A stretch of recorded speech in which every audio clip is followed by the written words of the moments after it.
ನಮಸ್ಕಾರ ಸ್ನೇಹಿತರೆ, welcome back to tech facts Kannada ಚಾನಲ್ಗೆ. ನಾನು ನಿಮ್ಮ ಮಂಜುನಾಥ್ ಶೆಟ್ಟಿ. ಸ್ನೇಹಿತರೆ, ಇನ್ನು ಮುಂದೆ ಇಂಥವರಿಗೆ ಗೃಹಲಕ್ಷ್ಮಿ ಯೋಜನೆ ಹಣ ಹಾಗೆ ಅನ್ನಭಾಗ್ಯ ಯೋಜನೆ ಹಣ ಇವೆರಡೂ ಕೂಡ ಸ್ಟಾಪ್ ಮಾಡಬೇಕು, ಇವರನ್ನ ಈಗಲೇ ಈ ಯೋಜನೆಯಿಂದ ತೆಗಿಬೇಕು ಅಂತ ಹೇಳ್ಬಿಟ್ಟು ಸರ್ಕಾರದ ಕಡೆಯಿಂದ ಮಾಹಿತಿ ಬರ್ತಾ ಇದೆ.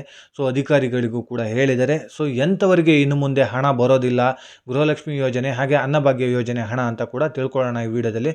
ವಿಡಿಯೋನ ಎಲ್ಲೂ ಸ್ಕಿಪ್ ಮಾಡದೆ ಕೊನೆ ತನಕ ನೋಡೋದಕ್ಕೆ ಟ್ರೈ ಮಾಡಿ. ನೀವಿನ್ನೂ ಯಾರ್ಯಾರು ನನ್ನ ಚಾನಲ್ನ ಸಬ್ಸ್ಕ್ರೈಬ್ ಮಾಡಿಲ್ಲೋ ಪ್ಲೀಸ್ ಸಬ್ಸ್ಕ್ರೈಬ್ ಮಾಡಿ, ಪಕ್ಕದಲ್ಲಿರುವಂಥ ಬೆಲ್ಲೈಕನ್ನ ಪ್ರೆಸ್ ಮಾಡಿ. ಇದುವರೆಗೂ ನನ್ನ ಚಾನಲ್ನ ಸಬ್ಸ್ಕ್ರೈಬ್ ಮಾಡಿ ನನಗೆ ಸಪೋರ್ಟ್ ಮಾಡ್ತಾ ಬಂದವರಿಗೆಲ್ಲರಿಗೂ ಕೂಡ ತುಂಬಾ ಥ್ಯಾಂಕ್ಸ್. ಈ ವಿಡಿಯೋ ನಿಮಗೆ ಇಷ್ಟ ಆಗ್ತಾ ಇದ್ದರೆ ಒಂದು ಲೈಕ್ ಮಾಡಿ, ಸಾಧ್ಯವಾದಷ್ಟು ನಿಮ್ಮ ಸ್ನೇಹಿತರಿಗೆ ಈ ವಿಡಿಯೋನ ಶೇರ್ ಮಾಡಿ, ಅವರಿಗೂ ಕೂಡ ಈ ವಿಡಿಯೋದಿಂದ ಉಪಯೋಗನ ಪಡ್ಕೊಳ್ಳಿ ಅಂತ ಹೇಳ್ತಾ ವಿಡಿಯೋನ ಶುರು ಮಾಡೋಣ. ಹೌದು ಸ್ನೇಹಿತರೆ, ಈಗಾಗಲೇ ಕರ್ನಾಟಕ ರಾಜ್ಯ ಸರ್ಕಾರದಿಂದ ರೇಷನ್ ಕಾರ್ಡ್ನ ಕ್ಯಾನ್ಸಲ್ ಮಾಡಬೇಕು ಅಂತ ಹೇಳ್ಬಿಟ್ಟು ಆದೇಶ ಬಂದಿದೆ. ಎಂಥವರ ರೇಷನ್ ಕಾರ್ಡು ಕ್ಯಾನ್ಸಲ್ ಮಾಡಬೇಕು, ಹಾಗೆ ಎಷ್ಟು ಜನರ ರೇಷನ್ ಕಾರ್ಡು ಕ್ಯಾನ್ಸಲ್ ಆಗೋ ಚಾನ್ಸಸ್ ಇದೆ, ಕರ್ನಾಟಕದಾದ್ಯಂತ ಎಷ್ಟು ರೇಷನ್ ಕಾರ್ಡ್ ಈಗಾಗಲೇ ಇದೆ ಅಂತ ಕೂಡ ಈ ವಿಡಿಯೋದಲ್ಲಿ ನಿಮಗೆ ತಿಳಿಸುವಂಥ ಪ್ರಯತ್ನ ಮಾಡ್ತೀನಿ. ಸ್ನೇಹಿತರೆ, ಈಗಾಗಲೇ 1,27,00,000 ಕುಟುಂಬಗಳು BPL ರೇಷನ್ ಕಾರ್ಡ್ನ ಹೊಂದಿದೆ. ಅದರಲ್ಲಿ ಹಲವಾರು ಜನರು ಈಗಾಗಲೇ ರೂಲ್ಸ್ ಬ್ರೇಕ್ನ ಮಾಡಿದ್ದಾರೆ. ಸರ್ಕಾರ ಏನು ರೂಲ್ಸ್ ಹೇಳಿದೆಯೋ ಆ ರೂಲ್ಸನ್ನು ಬ್ರೇಕ್ ಮಾಡಿದೆ. ಅಂಥವರಿಗೆ ಇನ್ನು ಮುಂದೆ ರೇಷನ್ ಕಾರ್ಡು ಕ್ಯಾನ್ಸಲ್ ಆಗುತ್ತೆ. ಜೊತೆಗೆ ಅನ್ನಭಾಗ್ಯ ಯೋಜನೆಯ ಉಚಿತ ಅಕ್ಕಿ ಹಣ ಹಾಗೆ ಗೃಹಲಕ್ಷ್ಮಿ ಯೋಜನೆಯ ಹಣ ಇವೆರಡೂ ಕೂಡ ಕ್ಯಾನ್ಸಲ್ ಆಗುತ್ತೆ ಅಂತ ಹೇಳ್ಬಿಟ್ಟು ಮಾಹಿತಿ ಬರ್ತಾ ಇದೆ.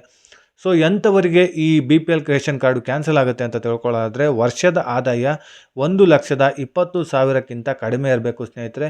ಸೊ ನೀವು ಇನ್ಕಮ್ ಸರ್ಟಿಫಿಕೇಟ್ ಏನು ಕೊಡ್ತೀರೋ ಅದರಲ್ಲಿ 1,20,000ಕ್ಕಿಂತ ಕಡಿಮೆ ಇದೆ ನಮ್ಮ ವರ್ಷದ ಆದಾಯ ಅಂತ ಕೊಟ್ಟಿರ್ತೀರ. ಆದರೆ ನೀವು ಅದಕ್ಕಿಂತಲೇ ಜಾಸ್ತಿನೇ ದುಡಿತಾ ಇರ್ತೀರ, ಎಲ್ಲರೂ ಕೂಡ ಅದಕ್ಕಿಂತಲೇ ಜಾಸ್ತಿನೇ ದುಡಿತಾ ಇರ್ತಾರೆ. ಸೊ ಇವತ್ತಿನ ಸ್ಯಾಲ್ರಿ ಬಂದೇ ಒಂದು 15,000ರಿಂದ 20,000 ಇರುತ್ತೆ ಪ್ರತಿ ತಿಂಗಳಿಗೆ. ಆ ಲೆಕ್ಕಾಚಾರದಲ್ಲಿ ನೀವು ಹೋದ್ರೂ 2 ಲಕ್ಷ ರೂಪಾಯಿ ಮೇಲಾಗುತ್ತೆ ವರ್ಷದ ಇನ್ಕಮ್ ಬಂದು. ಸೊ ಇಲ್ಲಿ ಗೌರ್ನಮೆಂಟ್ ಹೇಳೋದೇನಂತ ಹೇಳಿದ್ರೆ, ವರ್ಷದ ಆದಾಯ 1,20,000ಕ್ಕಿಂತ ಕಡಿಮೆ ಇರಬೇಕು ಅಂತ ಹೇಳ್ಬಿಟ್ಟು ಹೇಳ್ತಾ ಇದೆ. ಜೊತೆಗೆ ವೈಟ್ ಬೋರ್ಡ್ ಕಾರ್ ಯಾರ್ಯಾರ ಮನೆಯಲ್ಲಿದೆಯೋ ಅವರೆಲ್ಲರದು ಕೂಡ ಇನ್ನು ಮುಂದೆ ರೇಷನ್ ಕಾರ್ಡು ಕ್ಯಾನ್ಸಲ್ ಆಗುತ್ತೆ ಅಂತ ಹೇಳ್ತಾ ಇದ್ದಾರೆ. ಸೊ ಎಲ್ಲ ಬೋರ್ಡ್ ಇದ್ದರೆ ನಿಮಗೆ ರೇಷನ್ ಕಾರ್ಡ್ ಕ್ಯಾನ್ಸಲ್ ಆಗೋದಿಲ್ಲ. ವೈಟ್ ಬೋರ್ಡ್ ಕಾರ್ ಇದೆ ಅಂತ ಹೇಳಿದ್ರೆ, ನಿಮ್ಮ ಮನೇಲಿ ಯಾವುದೇ ರೀತಿಯಾದ ಒಂದು ಕಾರ್ ಇದೆ ಅಂತ ಹೇಳಿದ್ರು ಕೂಡ ವೈಟ್ ಬೋರ್ಡ್ ಆಗಿದ್ದರೆ ಅದು ನಿಮಗೆ ರೇಷನ್ ಕಾರ್ಡು ಕ್ಯಾನ್ಸಲ್ ಮಾಡ್ತಾರೆ ಅಂತ ಹೇಳ್ಬಿಟ್ಟು ಹೇಳ್ತಾ ಇದ್ದಾರೆ. ಸೊ ಬಡತನ ರೇಖೆಗಿಂತ ಇವರು ಕಡಿಮೆ ಇಲ್ಲ, ಇವರು ಸ್ವಲ್ಪ ಶ್ರೀಮಂತರೇ ಅಂತ ಹೇಳ್ಬಿಟ್ಟು ಲೆಕ್ಕಾಚಾರ ಮಾಡ್ತಾ ಇದ್ದಾರೆ.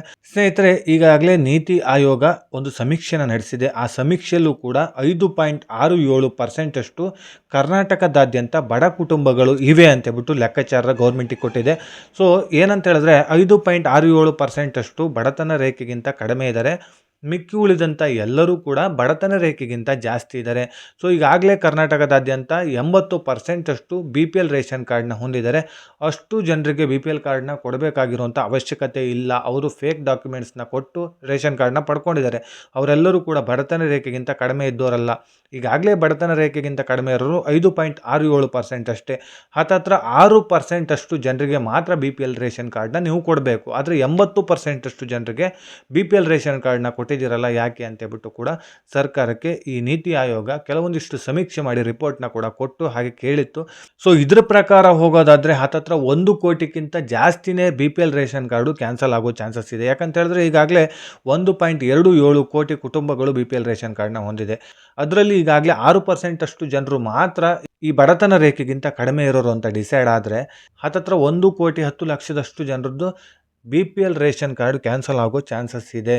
ಸೊ ನಿಮ್ಮದು ಕೂಡ ಕ್ಯಾನ್ಸಲ್ ಆಗ್ಬೋದು, ನಮ್ಮದು ಕೂಡ ಕ್ಯಾನ್ಸಲ್ ಆಗ್ಬೋದು. ಯಾರ್ಯಾರ್ದು ಕ್ಯಾನ್ಸಲ್ ಆಗುತ್ತೆ ಅನ್ನೋದ್ರ ಬಗ್ಗೆ ಕ್ಲಾರಿಟಿ ಇಲ್ಲ. ಸೊ ಈಗಾಗಲೇ ನಾನು ಏನೇನು ಹೇಳಿದ್ದೀನೋ, ಒಂದು ವರ್ಷದ ಆದಾಯ 1,20,000ಕ್ಕಿಂತ ಕಡಿಮೆ ಇರಬೇಕು. ಹಾಗೆ ಜೊತೆಗೆ ವೈಟ್ ಬೋರ್ಡ್ ಕಾರು ಕೂಡ ಇರಬಾರ್ದು ಮನೆಯಲ್ಲಿ. ಸರ್ಕಾರಿ ನೌಕರಿಯಲ್ಲಿ ನೀವು ಕೆಲಸ ಮಾಡ್ತಾ ಇರಬಾರ್ದು. ಗಂಡ ಅಥವಾ ಹೆಂಡತಿ ಯಾರೇ ಇದ್ದರೂ ಕೂಡ ಸರ್ಕಾರಿ ನೌಕರರಾಗಿರ್ಬೋದು. ಜೊತೆಗೆ ಆದಾಯ ತೆರಿಗೆ ಕೂಡ ಪಾವತಿ ಮಾಡ್ತಾ ಇರಬಾರ್ದು. GST ಆಗಿರ್ಬೋದು ಅಥವಾ ಇನ್ಕಮ್ ಟ್ಯಾಕ್ಸ್ ಆಗಿರ್ಬೋದು, ಎರಡೂ ಕೂಡ ನೀವು ಕಟ್ತಾ ಇರಬಾರ್ದು. ಹಾಗೆಯೇ ಸ್ನೇಹಿತರೆ, ಮನೆಯಲ್ಲಿ ಕೃಷಿ ಉಪಕರಣಗಳು ಇರಬಾರ್ದು ಅಂತ ಹೇಳಿದ್ರೆ ಟ್ರ್ಯಾಕ್ಟರ್ ಆಗಿರ್ಬೋದು, ಟಿಲ್ಲರ್ ಆಗಿರ್ಬೋದು, ಇದನ್ನು ಕೂಡ ಹೊಂದಿರಬಾರ್ದು. ಯಾವುದೇ ರೀತಿಯಾದ ಫ್ಲಾಟ್ಗಳು ಹಾಗೆ ಸೈಟ್ಗಳು ಕೂಡ ಇರಬಾರ್ದು ನಿಮ್ಮ ಹೆಸರಲ್ಲಿ. ಹಾಗೆ ಹೆಚ್ಚು ಜಮೀನು ಕೂಡ ಇರಬಾರ್ದು. 5 ಎಕರೆಗಿಂತ ಜಾಸ್ತಿ ಜಮೀನು ನಿಮ್ಮದು ಇದೆ, ಗದ್ದೆ ಅಥವಾ ತೋಟ ಇದೆ ಅಂತ ಹೇಳಿದ್ರೆ ಅದು ಕೂಡ BPL ಕಾರ್ಡ್ ಕ್ಯಾನ್ಸಲ್ ಆಗೋದಕ್ಕೆ ಒಂದು ಕಾರಣ ಆಗುತ್ತೆ ಸ್ನೇಹಿತರೆ. ಸೊ ಇದಿಷ್ಟು BPL ರೇಷನ್ ಕಾರ್ಡು ಕ್ಯಾನ್ಸಲ್ ಮಾಡೋದಕ್ಕೆ ಹಲವಾರು ಕಾರಣಗಳನ್ನು ಕೊಡ್ತಾ ಇದೆ ಸರ್ಕಾರ. So BPL ration card cancel ಆಯ್ತು ಅಂತ ಹೇಳಿದ್ರೆ ನಿಮಗೆ ಅನ್ನಭಾಗ್ಯ ಯೋಜನೆಯ ಉಚಿತ ಅಕ್ಕಿ ಹಣ ಆಗಿರ್ಬೋದು, ಹಾಗೆ ಗೃಹಲಕ್ಷ್ಮಿ ಯೋಜನೆ ಹಣ ಆಗಿರ್ಬೋದು, ಇವೆಲ್ಲದೂ ಕೂಡ ಸ್ಟಾಪ್ ಆಗುತ್ತೆ ಸ್ನೇಹಿತರೆ. ಸೊ ಇದಿಷ್ಟು ಹೊಸ ಅಪ್ಡೇಟ್ಸ್ನ ನಿಮಗೆ ತಿಳಿಸಿಕೊಡುವಂಥ ಪ್ರಯತ್ನ ಮಾಡಿದ್ದೀನಿ. ಇದೇ ರೀತಿ ಇನ್ಫಾರ್ಮೇಟಿವ್ ವಿಡಿಯೋಂದಿಗೆ ನಾನು ಮುಂದಿನ ವಿಡಿಯೋದಲ್ಲಿ ಸಿಗ್ತೀನಿ. ಅಲ್ಲಿಯವರೆಗೂ ಧನ್ಯವಾದಗಳು.